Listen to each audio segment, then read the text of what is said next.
Good morning students. Today we will learn about the structure of human eye. As we know, human eye is a very important sense organ and it helps us to see this colorful world. This is roughly spherical in shape and the outer covering of the human eye is tough and whitish in color and it protects the eye from any type of mechanical injury. The front part of human eye is little bit bulging and this bulging part of human eye is called cornea. As we can see in the diagram, this is the bulging part, this bulging part of human eye is called cornea. This is a roughly transparent membrane. You can say this is a transparent membrane and it controls the amount of light and it directs the light towards the iris. Behind this cornea, there is a lens. This is a lens. What type of lens it is? It is convex lens which is present in the human eye. And this convex lens is placed, or we can say it is held at its position due to presence of certain muscles which are called ciliary muscles. So ciliary muscles hold this lens at place. These are called the ciliary muscles. These are ciliary muscles which hold this lens at its position, as well as they help in focusing, or we can say to adjust the focal length of this lens so that a sharp image can be formed on the retina. There is a membrane present at the back of this eye which is called, retina. Retina is that part of human eye where a image is formed. So it consists of certain sensitive cells which are called photoreceptors. When image is formed on the retina, that signal is sent to the brain in the form of electrical signal so that we can identify that image. So next part is retina.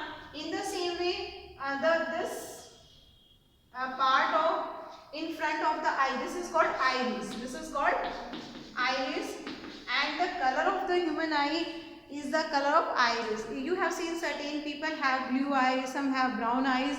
So that is actually the color of this iris. Whatever is the color of iris, that decide the color of the human eye. In the same way, the gap in between these two iris, there is a black hole in between the iris which is called pupil.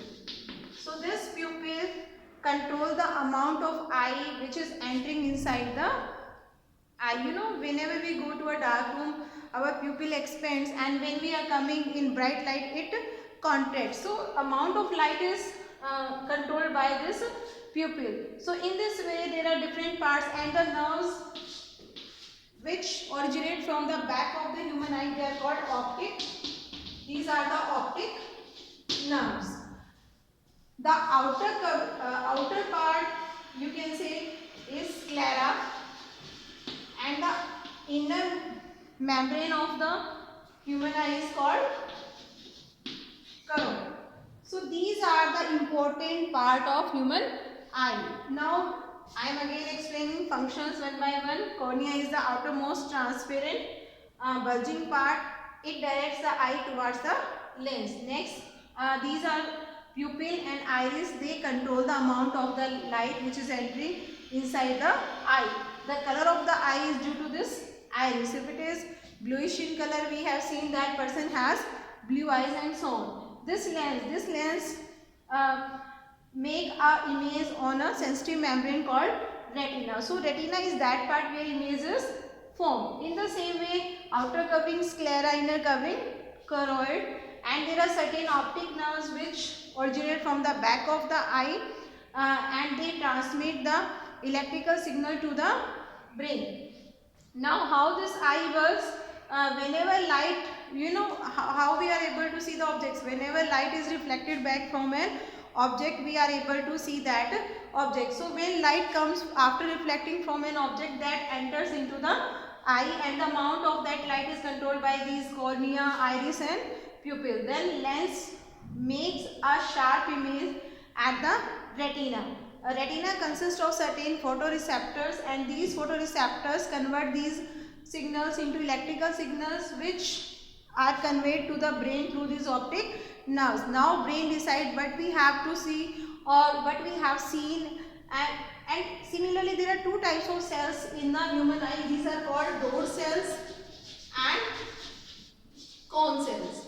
There are two types of cells present in eyes, rod cells and cone cells. Rod cells are those type of cells which help in night vision, means which help to see in the dim light, and cone cells are those type of cells present in retina which help to see in the daylight, means they are sensitive to bright light, and rod cells are sensitive to dark light. So, and even to differentiate any color we use the cone cells. So we can say to distinguish between different colors, cone cells help, and these work in the presence of bright light, and rod cells help in the help to see the objects in the dim light. Certain animals like owl you have seen, they have more rod cells as compared to cone cells, so they are able to see in the dark also. So the night birds or night animals are able to see in the night because they are having more amount of rod cells, and they do not have cone cells or very less amount of cone cells. So in this way human eye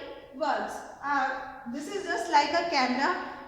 Camera also makes a negative, or we can say image of the any object. In the same way human eye also makes the image on the retina, and after that from retina through the optic nerve that image is transferred to the brain. Now brain interprets which object we have seen, what is the distance of that object. In this way human eye works. But sometimes there are certain eye defects in which the person is not able to see properly.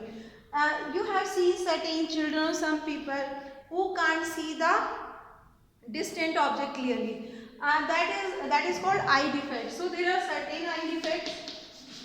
These are called eye defects. There are certain eye defects. First eye defect is myopia. Myopia is that eye defect in which a person can see nearby objects but cannot see the far away objects. So this is called nearsightedness. This is also called nearsightedness. Means a person can see the nearby objects but cannot see the far away objects. And this is because the lens cannot properly focus. So this is some defect in the lens, due to which the lens is not able to focus only on the retina, and that due to that the person is not able to see the far away object. This is most common defect found in children, and in this case a concave lens is recommended by the doctor. So for myopia, to correct the myopia, a concave lens is used. In the same way there is second type of defect, that is called hypermetropia. What is hypermetropia? Hypermetropia means the person can see the distant object but cannot see the nearby object.